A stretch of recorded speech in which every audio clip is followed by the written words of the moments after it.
My name's Angelika McKay, and today we'll be exploring the concept of stereotypes prevalent in Australia about Aboriginal and Torres Strait Islander peoples. This is different to my previous concept from Task 1, which was identity. I will be looking at Stephen Oliver's poem, I'm a Black Fella, to illustrate the concept of stereotypes. To begin, a stereotype is a generalization of an individual or a group of people because of a subcategory that they fit into. Typically, these representations are negative and can have detrimental effects on one's mental health. Stereotypes can be used to justify acts by offering explanations as to why an individual either did well at something or didn't do well at something. It can be assumed that certain characteristics exist among people sharing the same gender, race, or ethnicity. Subconsciously, we all stereotype people due to social factors such as what they're wearing, how their hair is styled, the clothes they're wearing, or even the car they drive. As pre-service teachers, we need to be aware of these stereotypes that may occur in our classrooms and consider how we're going to approach and overcome these factors. Together, over the next 4 minutes, I'll explain how stereotypes have had detrimental effects to Indigenous students and their indigeneity. Stephen Oliver is an Indigenous poet, director and musician from Perth in Western Australia. His poem I'll be focusing on today is I'm a Black Fella. Before showing you this poem, I'd like you all to think about a question. How would you feel if you were stereotyped in the same ways Stephen Oliver explains throughout his poem? I'm a black fella. Not a drunk, criminal, textbook, uneducated, unemployed, welfare-dependent slack fella. And if you try to tell me different, then you might just get a smack fella. Not that I condone violence. I just don't condone silence.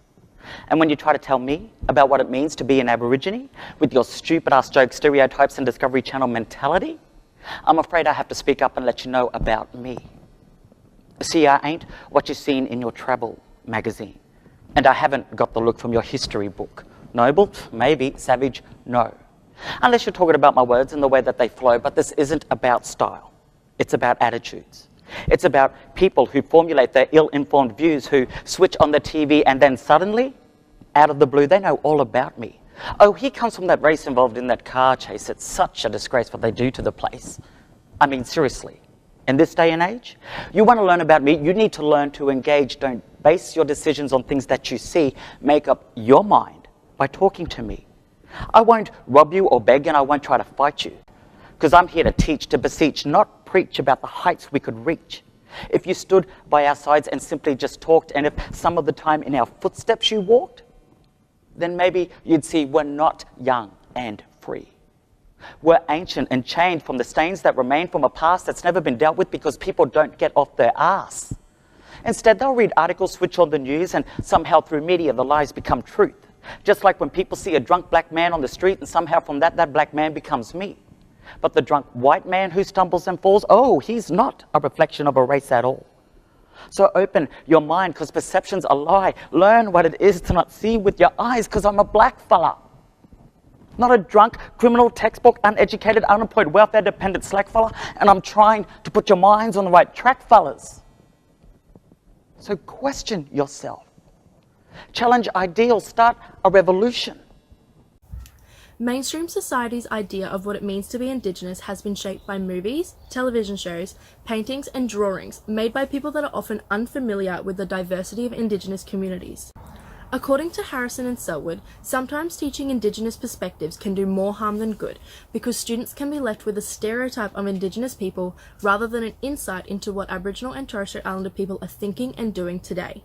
The news and media are the biggest perpetrators of negative representations and stereotypes of Indigenous people.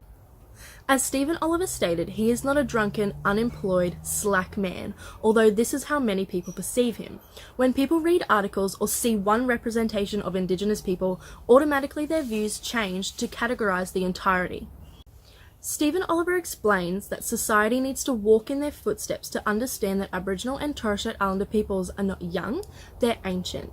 The stereotype that surrounds their culture needs to be removed from students' mind, and they need to understand the true, valued representation that should surround First Australians.